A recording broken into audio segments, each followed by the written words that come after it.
Hello, we're back here with CornerSpeak, and here's the story I want to go through with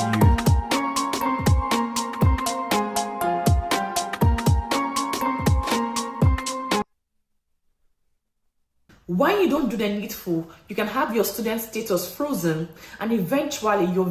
This came through on a WhatsApp group chat, and it's to do with Nigerian students who've been affected by a turn in the economy over there, and some of them who are in the last phase of their studies, they've paid huge fees to attend their courses, and they've missed one payment. University has notified emigration. They've been told to pack up and leave. Some of them who've managed to get that payment covered have been still told to pack up and leave and not to re-enter the university premises. Now, there's probably other sides to this tale. It sounds very tragic if what I've heard is true thus far. Make your own mind up. Visa might be revoked because you are no longer considered a student by the university. The good news is that this is usually the last result after every other measure must have failed. Hello everyone, welcome to my channel. My name is Amaka, but you can call me Miss Maki. On this channel, I share general information about the United Kingdom that can help you migrate into the country. I also share information about other countries that I deem important. I share it on my channel. So if this sounds interesting, please consider subscribing to my channel, and I can assure you that you would not regret it. And for a returning subscriber, I really appreciate him. Thanks for always coming back. Thanks for viewing, and thanks for sharing my video. I really do not take it for granted. Some people might be wondering now, what am I talking about? Now, when you fail to meet up with your tuition fee as an international student in the country, now you risk all of this. Some people have been stranded. Recently, someone actually told me that some Nigerians approached him and they told him their problem. Some people risk this at this point in time because they've not been able to complete their tuition fee. You are not able to get a job that will sponsor your COS. You can't even get your certificate from the school. So, can you imagine that? You work in several jobs to keep up with your payments and tuition and board and all the rest. You're miles away from home, and you get into the final phase. Something happens in the economy back home. Money doesn't come through on time. The support you've been given by your uni as an overseas student is sorry, time for you to ship out and pack up. Doesn't sound like it's good enough. People can't even sit for their final examination, and some people are likely to be sent back to their home country. Reason being that the school has approached them several times. Now, how does this work? Now, look, not wanting to be a conspiracy theorist or use ethnicity as a scapegoat, would they treat every student, overseas student from every part of the globe in the same way? Or is there a slight distrust and a lack of support for these particular students? Now, I'm just throwing that out there. There's always multiple sides to the story, so you come to your own conclusion. You have a payment system, like an instrumental payment for you to pay the remaining balance of your tuition fee. Now, the school will always send you a reminder telling you how much is left and when you are supposed to pay. Now, they send you a couple of emails for you to be aware of this. But however, some international students do not reply to this email because they feel like they can still try and work so hard to meet up with their tuition fee. Now, when your session is about coming to an end, they start bombarding you with series of email, more like warning as to the payment of your tuition. Okay, so it's good to keep up with communication, though it must be a very stressful set of circumstances, and I'm sure the uni understand these things. I thought most of these big establishments have departments for support to support the students in extreme circumstances, especially the ones that are away from home and don't have a large support system around them. I don't know if that extends to overseas students. I'll look into that and you'll be hearing a follow-up from me. And then if you fail to meet this, that is when they now resort to the fact that they freeze your student status and eventually revoke your Tier 4 student visa. Now, many people are victims in the country. I mean, so many international students are currently sitting on this table And then how do you go about it? I heard No you idea. can actually contact the school and tell them about your current financial hardship. But here's the problem. That's what Before I would you came into the country, you showed what is called the proof of fund, showing that you have sufficient funds in your account to pay for your tuition fee. You paid for the first one where you were giving your cars, and you paid for registration upon entrance into the country. But now you cannot fulfill your obligation to pay the remaining balance of your tuition fee within the space of 9 months, which is the calendar year. So that is also a challenge. But then you can always meet the school and tell them about your current financial hardship, and then they can step in by telling you to apply for scholarship or see how they can actually extend the payment plan for you. But if you don't do that, it becomes really difficult. Seeing these students and then like they are your people, but then they can't do anything. They can't actually get a job. Now, the bad part is that you actually risk going back to your home country. And now let's think about it. You've paid the one before CAS and you paid some of your tuition fee. But then you're leaving the country without a certificate. You're leaving the country without anything. You're leaving the country with just little money you must have worked. We might not even be sufficient to... Can you imagine having to return home? You've worked all your life towards this opportunity, paid for it, probably did without a lot to get that opportunity, and it's cut short just like that. That could really launch somebody into a traumatic state. Not good. You see what this channel has to say about the same subject. I'm sure there's going to be a follow-up on this. We're made. The British government. Our stories are written in the places we live. As they I are was built from these bricks. Gonna come up with It's something my playground. that benefits everybody. Fees. The students were blocked from their studies and reported to the Home Office after the value of the naira went down, wiping out their savings. Teesside University said the move was in line with the UK's immigration regulations. The university said it had no choice. Failure to pay was a breach of visa sponsorship rules, and it said it had made every effort to... Yeah, but hear this. This is extreme circumstances. This is something that's happened in a country to their financial system and currency, etc.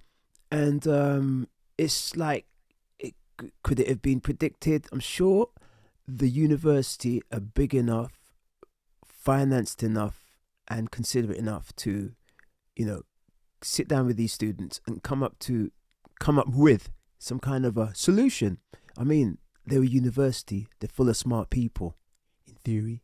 The affected students, including with bespoke payment plans. Now, our guest is Dr. Peter Ogudaro, an educational researcher, leader of the Nigerian teachers community. Good morning, sir. Thank you for joining us. Good morning. It's my pleasure to join you. All right, so we're talking about students being sent back home. These are university students who have been studying in the UK. In fact, one report said there was a lady, she was just about handing over a dissertation, and then she's been sent back home. She cannot re-enroll. We're seeing all of this. I just want to, just get your comment on this particular issue right now. Now, that's the first story that came to my attention about this lady. She's come over here to study, paid her, the bulk of her tuition fees, living with her kid, hasn't got a support system, and this has happened. Well, it's a contract between the institution and the student, and before you enrolled and the Home Office and got accepted as a student, you gave your word that you would be able to pay your fee, and that's the condition that warranted you have been given an offer to come and do a program in the university in the UK. This is the other side. And so if you probably read your contract well, you would have also seen that that would have been... How many of us really look at the small print, whether it's a mobile phone contract or anything we're signing up to? I mean, really. Clauses that indicated that if you do not meet those conditions, the university would have the latitude to withdraw your membership of the university community and report you to the appropriate authorities in the UK. if you're very familiar with how UK education and immigration system. These universities have licenses to be able to recruit international students, and they are under obligation to ensure that those students are studying within their institutions and not people who disappear into the community to go and work and earn money, because the primary reason for which their visas were issued happen to be the fact that they are coming to study. And so they do not want you to stop studying because you haven't paid your fees, and then you go into the community and you go and work. And so I think that's what has happened. I studied in the UK myself, and I know how the system works. I did also experience some of those challenges when I was doing my PhD. And it wasn't very easy, but I had to find a way to work with the university and work with my family to be able to meet my financial obligations. And so I wouldn't place all the blame on the students. I wouldn't place all the blame on the institution. The institution is trying to ensure that they do not violate the basis upon which they are licensed.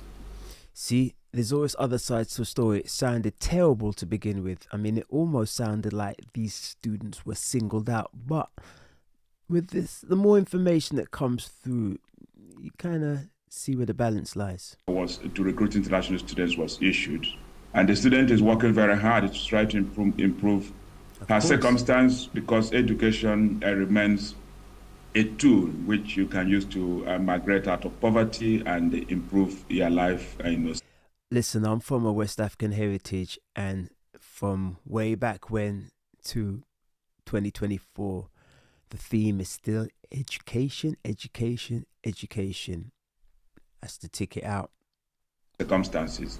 I think that Nigeria takes the larger blame in this matter, because when we were thinking about removing oil subsidy, tinkering with our foreign exchange policies and things like that, it didn't occur to us that we had young people abroad who we have failed to take care of by way of adequate provisions for higher education in Nigeria, who are now studying abroad because they have a right to... Listen, this is very true. They're gathering their knowledge, doing the work, paying the investment in their own futures to bring those skills and knowledge back home to their country of origin, and, you know, plant that seed and help to develop the country. So some support from your nation wouldn't go amiss. Look for wherever they can find good education that will empower them to become globally competitive. So our government failed them. We can't blame the UK government. We can't blame Teesside University. We should blame Nigeria for failing to make the right provisions for higher education in Nigeria, which would have made it unnecessary for people to travel abroad. And if we didn't make those provisions, then it would be unnecessary and very scandalous and disappointing for us to now implement a policy that didn't recognize the fact that this will impact negatively on the education provisions that individuals are making for themselves abroad. I think that's the way to look at it. In a nutshell, I believe this is going to happen over time.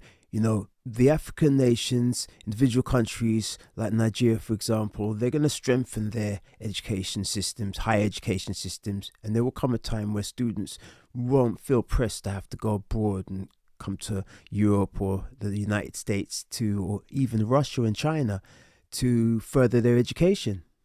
Without looking at it deeply, you might just jump into conclusion and think that the Teesside University is to blame. That's not how the system works. That's what I trained in that country, and I know how the system works. Well, from the placards that were being carried, it seemed as if there was something off, because they were saying, one of the placards said, respect the contract you entered with your students. Yeah. The other one said, Teesside University, stop lying to the UK. So I don't know. There seems to be something that is off. Some form of contradiction, maybe. So what kind of rights do these students have? How can Nigeria help? Do they have to fight this fight alone? Or they could have some external help or from the country or something? I don't know. Because if there's something off, will they be abandoned to themselves to fight this fight? Or there's something that can be done by, you know, diplomacy or something? Maybe Nigeria having a legal counsel represent I don't know. them. What if their side of the story is true, that the Teesside University is lying? Mm-hmm. Well, let me put it on record that Teesside University is not the only university in the UK that is treating.